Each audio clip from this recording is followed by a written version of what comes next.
Je suis allé un dimanche chez lui et je trouve au mur accrochés les 2 masques fondamentaux, ovoïdes, noirs, incroyables. Là, j'ai été scié, j'ai été cloué. J'ai été cloué par quelque chose que je n'avais jamais connu, même pas par le tout premier masque népalais que j'ai acquis.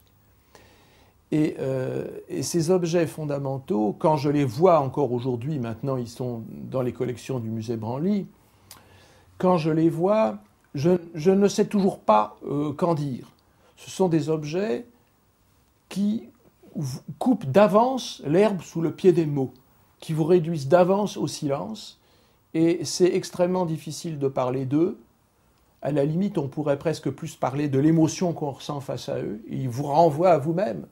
Alors, dans cet art-là, à la différence de l'art africain, c'est la rencontre qui compte, c'est l'émotion, c'est le côté incalculable de quelque chose qui se passe et qui change chaque jour. L'art africain a une autorité. Il est structuré d'une certaine manière pour produire un effet sur celui qui le regarde. Vous n'avez pas cette marge de liberté face à un objet de qualité africain.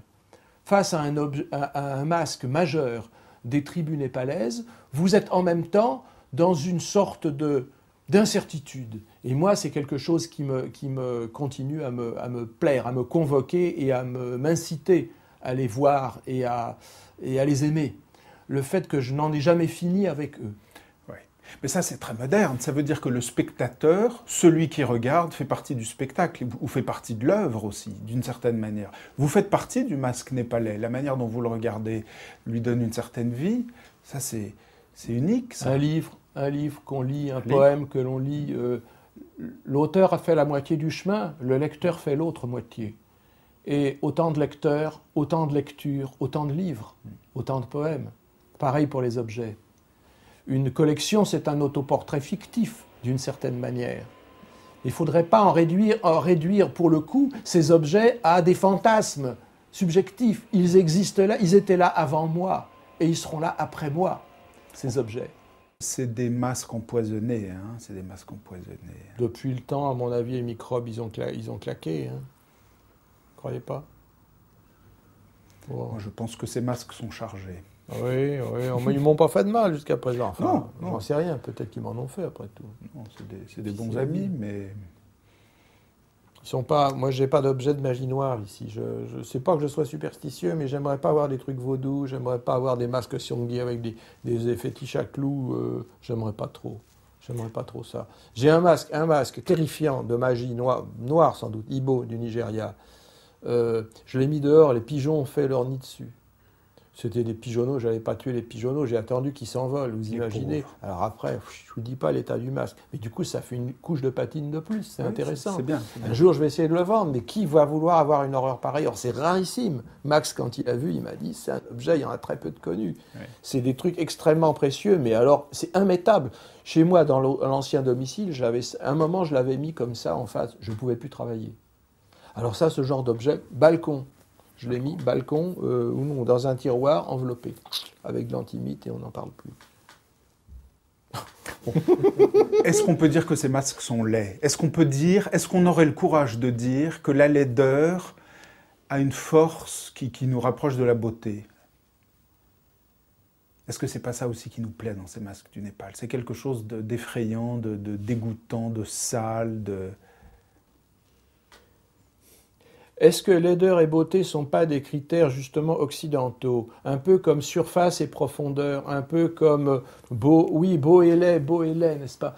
Je pense que là, on n'est pas dans la logique binaire du beau et du laid. Ce qui a cette force, effectivement, elle assume ce que nous allons appeler de la laideur. Et qui se traduit pour eux par le rire. Par l'effroi ou par le rire. Par l'effroi ou par le rire. Oui. Les deux à la fois, d'une certaine manière. Un rire mêlé d'effroi. Ou un effroi qui finalement débouche sur un monumental éclat de rire. Voilà. Alors le rire, c'est l'horreur, mais c'est l'horreur... c'est dans la place c'est une façon d'habiter l'horreur, finalement, le rire, et de la neutraliser.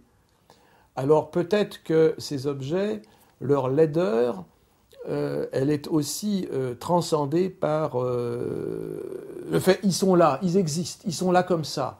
Et à ce moment-là, le lait est simplement le vrai, si on veut. Hein. C'est simplement le vrai. Mais c'est sûr que ces objets, dans la galaxie des arts premiers, ils opèrent la même révolution que le romantisme par rapport au classicisme. Le romantisme, les romantiques, on les a traités de tous les noms parce que justement, ils intégraient cette dimension du lait.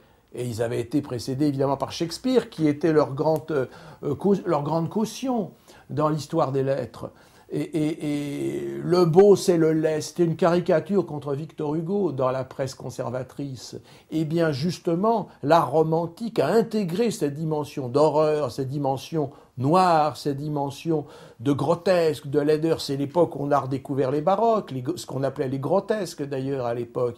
Et voilà. Eh bien peut-être que ces objets-là, du Népal tribal, peut-être que ces objets, ils opèrent la même révolution dans l'univers des arts primitifs. Parce qu'après les choses très jolies, Baoulé, Fang, ou alors le surréalisme charmant, d'une certaine manière, parfois effrayant, mais quand même souvent séduisant, que peuvent exprimer les objets océaniens, eh bien là, on est en face de quelque chose qui nous renvoie à ce qui précède cet agrément, à ce qui précède ces évaluations esthétiques. C'est comme ça, et puis que vous le vouliez ou non, c'est là.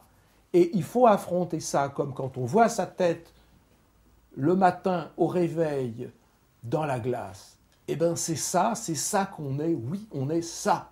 Après, on peut toujours s'arranger, se peigner, se coiffer, se bichonner. Mais en fait, on est ça, on est comme l'enfant qui vient de naître. Et un enfant qui vient de naître, c'est pas beau, c'est fripé, c'est par certains côtés hideux, et c'est la vie. Et c'est la vie, avec ce qui va devenir un regard. Et l'émergence de ce regard, le blanc des yeux pour le masque, qui est la possibilité d'un regard, l'absence d'un regard, mais qui est la possibilité de toute espèce de regard, eh bien là, justement, on est au départ de quelque chose. Et c'est moi ça qui m'a parlé en premier dans ces masques muets. Vous les mettez du côté du romantisme, on peut aussi les mettre du côté du bas matériel rabelaisien, de la plaisanterie d'almanach, la scatologie, le banquet, l'ivresse, le sexe, la violence. Ça ressemble aussi à quelqu'un qui s'est fait bourrer la gueule, ouais, ou qui sait bourrer la gueule. Ça a quelque chose mais qu'on retrouve dans ces cultures népalaises, oui, hein, de paysans. Oui. C'est l'excès. Dans toutes les cultures asiatiques, d'ailleurs c'est vrai aussi la culture chinoise, Granet avait bien expliqué, oui, la chose dans ses ouvrages, n'est-ce pas? Ces sociétés, par exemple, où les deux sexes sont rigoureusement séparés pendant tous les travaux et qui se réunissent au moment calendaire, n'est-ce pas, où les astres le commandent, et à ce moment-là, c'est l'orgie. C'est l'orgie hommes et femmes ensemble s'adonnant, n'est-ce pas, avec une extraordinaire violence à l'amour. Eh bien, il y a un même rapport, si on veut, aux choses de la vie, peut-être, dans ces cultures himalayennes, et ces objets en sont le témoin, en sont l'illustration. Ils sont trop, voilà. Ce sont des objets qui sont trop. Ils sont trop tout. Ils sont trop vulgaires, ils sont trop forts, ils sont trop violents, ils sont trop plats, ils sont trop, parfois, on pourrait presque dire, trop rien. Mais en même temps, tout ça est devenu minéral, tout ça a pris une consistance extraordinaire et s'impose, et on ne peut rien dire contre. Ils sont là, c'est eux qui nous jugent. Comme la vérité même des choses, la vérité même de l'existence. Avant nos mythologies, avant nos religions, avant toutes ces élaborations philosophiques, théologiques et même esthétiques, qui sont notre pain quotidien à nous, occidentaux décadents.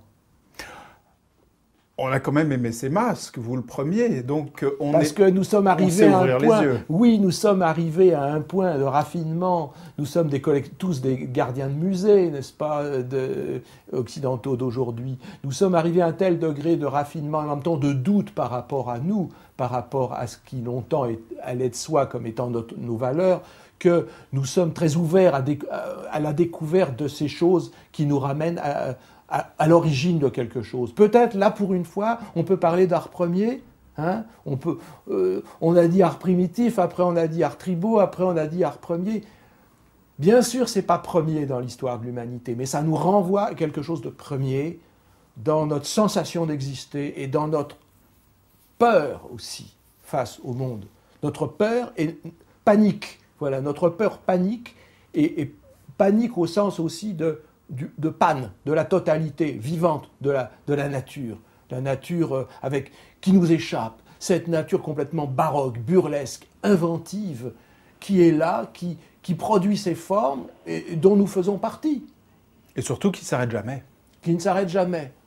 Comme le masque. Comme le masque. Il y a une chose qui, à mon avis, peut troubler et en même temps séduire beaucoup d'innocents dans ces masques, c'est le fait que peut-être qu'ils sont moins liés à la forme qu'à la peau. On a l'impression que tout est en surface, ou qu'en tout cas beaucoup de choses se passent dans la surface. Ce que les amateurs appellent la patine. Personne ne sait ce que c'est que la patine. Les gens du commun ne savent pas ce que c'est que la patine. Qu'est-ce que c'est que la patine? C'est un mélange de merde, de suie, de noirceur, de sueur, de poussière. Est-ce que montrez-nous de la patine, justement. Qu'est-ce que c'est que la patine?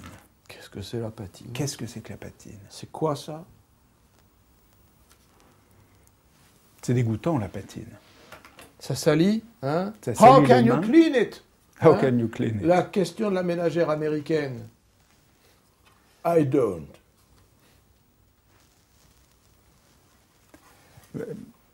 Oui. Donc c'est véritablement dégueulasse. C'est sale. C'est vivant. Inconvenant. C'est inconvenant. C'est inconvenant, comme le sexe est inconvenant. C'est pas des choses qu'on peut amender, c'est pas des choses qu'on peut civiliser. On peut produire un discours civilisé qui va tenter de les intégrer à quelque chose, mais la chose en elle-même, elle reste violente, elle reste quelque part obscène. Alors il y a beaucoup de transpiration, de bave, quand le type éructe derrière son masque, la bave coule. J'ai vu des masques de Timor où la bave coulait de la bouche. J'ai pas vu ça dans les masques népalais, mais on a l'impression qu'il y a beaucoup d'excrétion. Hein. Le masque, c'est aussi une machine à excréter, ça. Et c'est aussi la revanche des gens qui sont là-dedans, des castes qui n'ont pas accès à cette dignité qui vous permet de ne rien faire. Enfin, le brahman, c'est celui qui ne fait rien. C'est celui qui ne boit que du lait et qui ne touche à rien. Bon, le Kshétri fait la guerre et c'est tout. Eh bien, ces masques qui nous renvoient à ceux qui travaillent, à ceux qui produisent les choses qu'on mange, à ceux qui produisent les animaux, qui veillent sur les animaux. Voilà. Ils nous